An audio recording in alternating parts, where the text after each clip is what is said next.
तर थोडं खाली घ्या. रेडी का? काही ते गुण दिसतात. आरक्षणासाठी जरांगे पाटील आज सकाळपासून मुंबईत उपोषणाला बसले. दुसऱ्या दिवसाची देखील परवानगी दिली, एकच दिवसाची होती. काय भूमिका असणार आहे?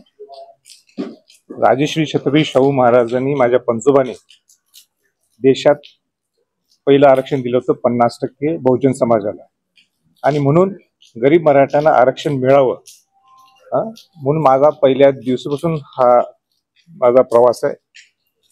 मराठा समाजाला आरक्षण मिळवण्यासाठी माझा पूर्ण पाठिंबा आहे. माझं नेहमीच सहकार्य, जे जे सगळे समाजासाठी लढतात त्यांना माझा नेहमीच पाठिंबा आणि त्यांना सहकार्य सुद्धा असते.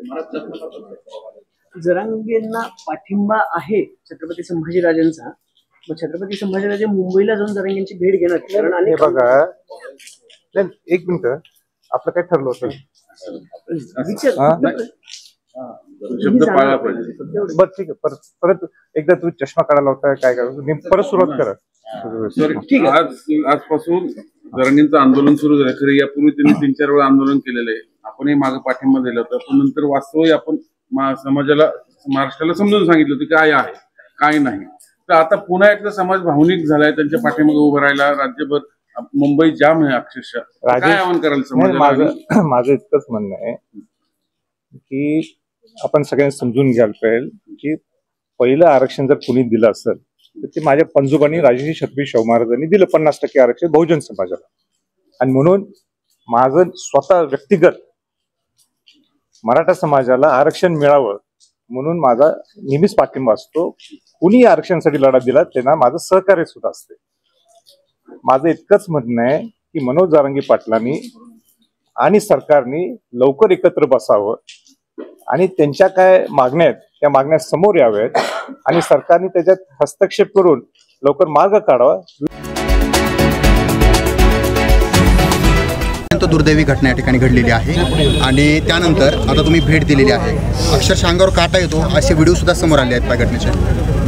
जे व्हिडिओ मला दाखवण्यात आलेला आहे तो अत्यंत भयानक व्हिडिओ आहे. क्रूरता किती असू शकते हे त्याच्यामधनं सर्व दिसतंय. पोलिसांनी दिलेल्या अगोदरच्या कंप्लेंटवरती जर लक्ष घातलं असतं तर कदाचित हे थांबलं असतं अशी परिस्थिती आहे. पोलिसांना आता असताना माझी विनंती आहे की त्यांनी ताबडतोब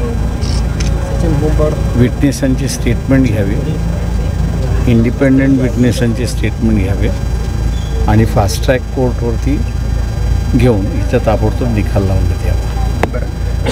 राजकीय कार्यकर्ते किंवा राजकीय शक्तीचा वापर करून अशा प्रकारे गरिबांना कुठे त्रास देणं किंवा जे कुणावर समजा अटॅक करू शकत नाहीत, वार करू शकत नाहीत अशांना टार्गेट करणं हे अयोग्य आहे. हां, इथे मला वाटतं जे काही मला आता माहिती मिळालेली आहे, वाळू माफिया, पाणी माफिया असं जे आहे त्यांचा बंदोबस्त केला पाहिजे तरच लॉ अँड ऑर्डर थांबेल असं दिसतंय. याच्यामध्ये काही राजकीय वरच असलेल्या लोकांनी हस्तक्षेप केला त्यामुळे बळी दिला असं म्हणत होतं? नाही, मला अजून तेवढी माहिती नाही मिळाली. बरं, मुंबईमध्ये मोठ्या संख्येमध्ये लोक गेलेले आहेत आणि मागणी केली जाते आरक्षणासंदर्भात. तर काही जणांनी असा देखील आरोप केला की जाणीवपूर्वक सरकारला त्रास देण्यासाठी केलं जाते किंवा खुन्नस काढण्यासाठी केलं जाते. माझं मत व्यक्त केलेलं आहे. मनोज पण आता ते पोहोचलेले आहेत मुंबईमध्ये. आता आरक्षण घेतल्याशिवाय माघारी परतायचं नाही तर खरंच घेऊन गेल्यानंतर आरक्षण मिळणार आहे का? लढ्यातला भाग त्यांचा आहे, त्याच्यामुळे ते जे म्हणतात आहेत नो कमेंट्स. पण लक्ष्मण हाके म्हणतात की सरकार उलटवून टाकण्यासाठीचा हा प्रकार आहे. थँक्यू.